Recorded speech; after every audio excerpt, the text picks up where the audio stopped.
No. Hainisaidia zile za funzo za maisha. Hainisaidia hata sisi je tulisomea. Sisi tunafanya.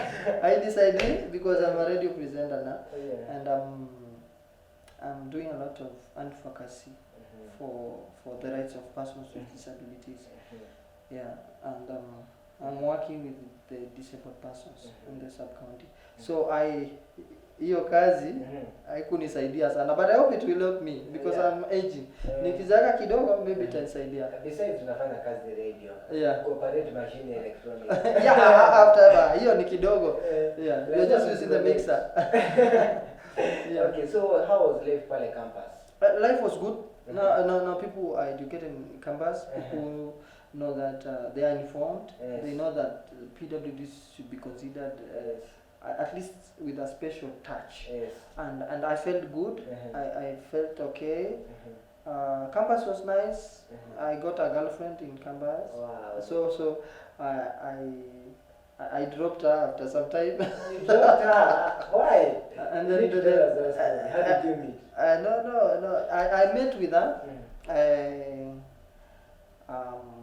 I was actually from preps, and we met. She's from our area, and then she thought sisi tunaweza ongea tukae pamoja to discuss. So we were discussing. Yes. We started discussing and we continued discussing. Yeah, we discussed something. Yeah. But she was not lucky to get married to me. Why? What happened? Life. Yeah. So life. But she knows I took care of her. You took care of her. Yeah, she knows that. Yeah. So she was physically able. Yeah, she was physically able. She was okay. My wife is also okay. She's okay. Yes. What do you perceive of these people that think that people who are able differently should date people who are able differently? That's a stupid mentality. Persons with disabilities, si lazima amuoe mtu ako na disability ama si lazima waliona mtu ako na disabilities. 90% of my viewers now nimewashinda bibi kwa sura na size. Well, pretty is the eyes in the eyes of the is your eyes of beyond in the eyes of Kenyans. Okay. Yeah. So yeah, it's the perception. It's a bad thinking. Kama mtu ana uwezo, the problem with persons with disabilities ni kujivictimize. Mimi siwezi pata huyo msichana. Yeah. So I provoke you guys, ukiona msichana na umependezwa, piga hii Kiswahili. Kama ukipata ameolewa wachana na yeye. But don't hesitate, if you're not married and like, mimi nimeoa. What is the most beautiful thing you love about your wife? What is the most beautiful thing you love about your wife? She's cool, she's beautiful, she understands me. Wow, she's gorgeous, she's the mother of my kids. She prepares me the best dishes. Yeah, and wow. She's my best. She's my best friend. She's my life. She's my love. One thing you hate about her, you unawishiki ibadilisha, kibadilisha wewe. There's one thing I hate about my wife. I hate the fact that sikumpata kitambo. I wish ningepata kitambo. That's what I hate about my wife. Yeah. Where did you meet with your wife? I met with my wife in tukitoka Nairobi. Sijui nina tabia za kuongelesha watu wa nyumbani. I've not spent a lot of time.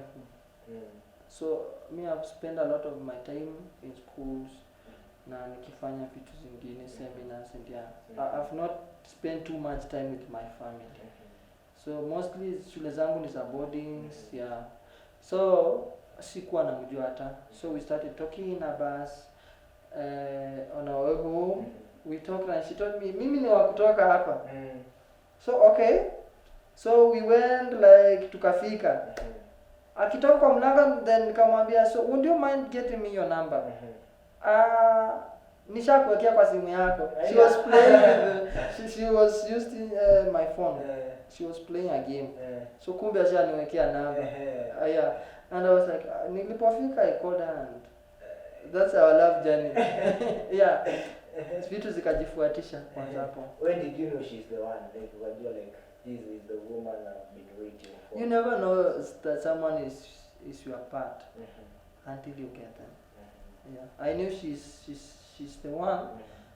Wakati nilimwambia, can you come over kidogo, you do something else. So I was away. Sikuwa home. She went home with my absence. Sikukuwa, nilipata ameosha vyombo, amepikia madhe, and I thought, wow, now this is a wife material. I don't need girlfriends. Yeah. You don't need the other confirmation, do you? No. Yeah. So when you married your wife, you got how many kids? 3. How many years have you been together? In marriage? Yes. Wow, I've been in marriage for 11 years now. 11 years? Yes. I married quite early because I thought I wanted to prove to the world that I'm ready for a woman. Yes. Did she have that fear? Like, for example, you may be able differently, that maybe the kids... We discussed that every time.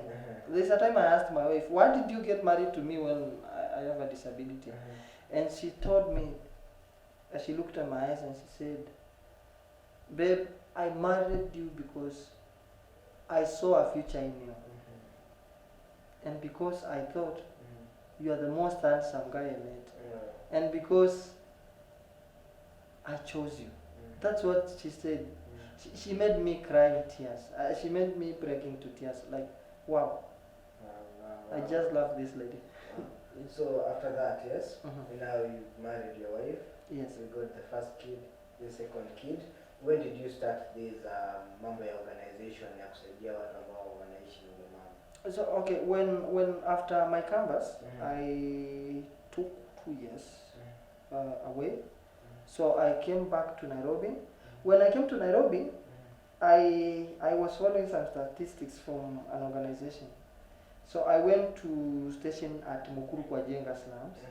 Another informal settlement. Someone else told me usiite slums tena, tutakosana.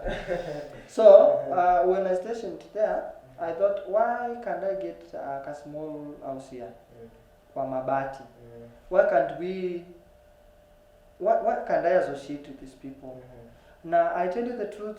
In the first week, nilitoa watoto kwa nyumba mpaka nikashangaa. Parents used to hide their kids in the house. So I collaborated with other guys because we had a letter from the chief, we had a letter from the DC, we had a letter from the DO. Tulifanya kazi kwa pamoja, tukatoa watoto wenye walikuwa wamefichwa kwa manyumba. And then we started organizing forums for persons with disabilities kutoka kwa organizations zile ambazo zinadili na watu wako na disabilities kama PDK, National Council, other organizations like the ANDI, the Action Network for the Disabled, and other organizations zile ambazo zilikuwa na programs za disability. So we started forums ambazo ziliweza kuelimisha wale watu wako na ulemavu rights zao na wakaanza kujitokeza. We learned that most of them did not have the National Council IDs which could identify them to be persons with disabilities. So there are special cards that are given to people. Yes, they are issued by the National Council. Recently we organized for the issuance of the cards for the assessment in Mukuru Health Center. And we registered more than 600 recently, just last 2 months. And we've been doing that because we want to register as many as possible. We want them to come out. Tunataka watu wako na disability wajitokeze, wapiganie haki zao, waende wakaulize kazi. Wengine wako na certificates, they are not working. There's a question I asked one of the employers. Nilimuuliza, why don't you have a person with a disability in your company? And they told me, he was a Mwindi. He told me, mtu ako na ulemavu hapana gazi. Nikamuuliza why? Natembea namna gani?